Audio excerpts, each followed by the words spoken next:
ये भी क्वेश्चन था मेरा कि क्या भिक्षा मांगकर या साधु संत बनकर मुक्ति नहीं पाई जा सकती आज के युग में? मुक्ति नहीं पाई जा सकती मतलब आप बार बार भागकर मुक्ति पे चले जाते हो। मैंने आपको बहुत देखा है, पहले भी मैं आपको मुक्ति के विषय में बहुत समझा चुका हूँ कि मत करो मुक्ति की बात फालतू में। मुक्ति को मत देखो, बंधन को देखो ना। आपका बंधन आपको दिख रहा है कि मेरे पास धन नहीं है, ये मेरा बंधन है। अब आप बोल रहे हो मुक्ति पाने के लिए मैं भीख मांगूंगा। अरे जब आपके पास हाथ पैर है, सलामत है, आप संघर्ष करने का ऑप्शन है, तो आप भीख क्यों मांगने जा रहे हो? ये क्या बात होती है?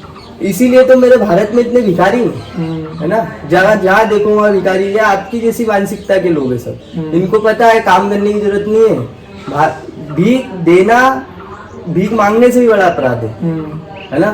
तो ये भिखारी पंथी बंद होनी चाहिए। आप मेहनत करो, आप कमाओ, क्योंकि जो आपको दे रहा है वो भी तो कहीं से कमा के दे रहा है ना, है ना। तो इसीलिए जो यंग जो जवान लोग हैं जिनके हाथ पैर अच्छे चलते हैं, इनको जूते मारने चाहिए अगर ये भीख मांगने आए तो, है ना।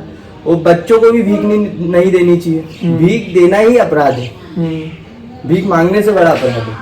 तो फिर इस तरह जो संत लोग घूम रहे हैं जगह जगह, तो उनके बारे में आप क्या कहना चाहिए? वो भिखारी हैं, वो संत नहीं है मेरी नजर में। हाँ, जो जगह जगह घूम के भीख मांग के ही खाते हैं, अच्छे वाले हाथ पैर होने के बाद जो भीख मांग के खा रहा है वो भिखारी है, संत नहीं। संत इसलिए बदनाम है, संत बदनाम ही उनकी वजह से। आज जो ये भगवा को जो बोला जाता है ना कि ये मांगने वाले आ गए, ये तो बस कुछ चाहता है, तो ये उनकी वजह से बदनाम है। जो झूठे लोग संत बने हुए ना, उनकी वजह से भगवा बदनाम है। आजकल पर कुछ संत बहुत फेमस हो गए हैं और वो बिल्कुल ऐसे शेर की तरह दहाड़ कर कहते हैं कि हम तो गंगा के घाट पर भिक्षा मांगकर खाते थे। गंगा के घाट पर भिक्षा मांगकर खाते थे, ऐसा कौन संत बोल रहा है जो बहुत फेमस हो गया है? मुझे बताओ। प्रेमानंद जी महाराज। प्रेमानंद जी महाराज गंगा के घाट पर भिक्षा मांगकर खाते थे और वो आज फेमस हो गए, आप बोल रहे हो। मुझे ये बताओ कि एक व्यक्ति है, ठीक है, उसने एक काम किया और वो बहुत ऊंचे स्तर का व्यक्ति था। उसने कुछ काम किया कहीं पे किसी कारण की वजह से, और वो काम लोग दूसरे कारण से भी कर सकते हैं। जैसे मैं आपको बताता हूँ, मैंने भी भिक्षा मांग के खाया 8 महीने, ठीक है। हरिद्वार में, ऋषिकेश में मैं 8 महीने भिक्षा मांग के मैंने खाई है। अब उसका कारण था मैं स्वयं को जानता था कि मैं कितने, स्वयं को जानना मतलब आत्मज्ञान प्राप्त नहीं, कि मैं कितने कम से कम में जी सकता हूँ जीवन मेरा। मैं देखता हूँ सड़क पे उतर के कि कितने कम में मैं अपना जीवन जी सकता हूँ, ये मेरा कारण था। तब मुझे पता चला था कि 50 रुपए रोज भी अगर मुझे मिल जाएंगे ना तो मेरा तो जीवन चल जाएगा।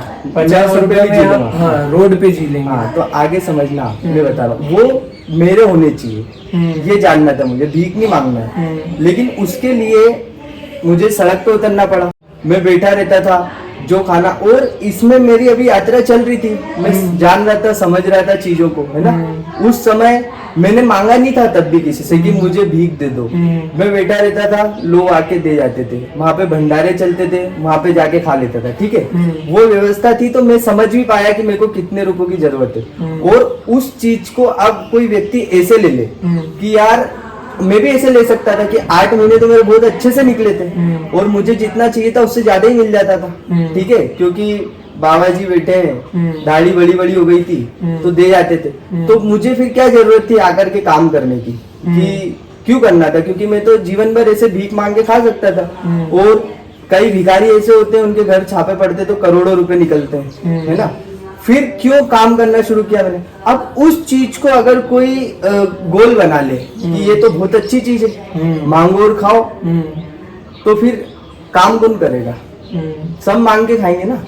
तो प्रेमानंद जी महाराज और कोई बहुत बड़े संत जैसे बुद्ध भी भिक्षा मांगते थे, तो उनकी चेतना का स्तर एक उस लेवल पे पहुंच गया था कि वो इस तरह से मांगते थे कि जैसे कोई छोटे बच्चे से लड्डू मांगे और छोटा बच्चा मना कर दे तो हंसेगा वो, है ना। मतलब वो उनको अब जीने की कोई चाह नहीं बची है, वो अब दुनिया के लिए जी रहे हैं, वो दुनिया हो चुके हैं। तब वो घूम रहे हैं और वो उस लेवल पे जाके मांग रहे हैं जैसे छोटे बच्चे से कोई 1 रुपया मांगे उसके मजे लेने के लिए ना।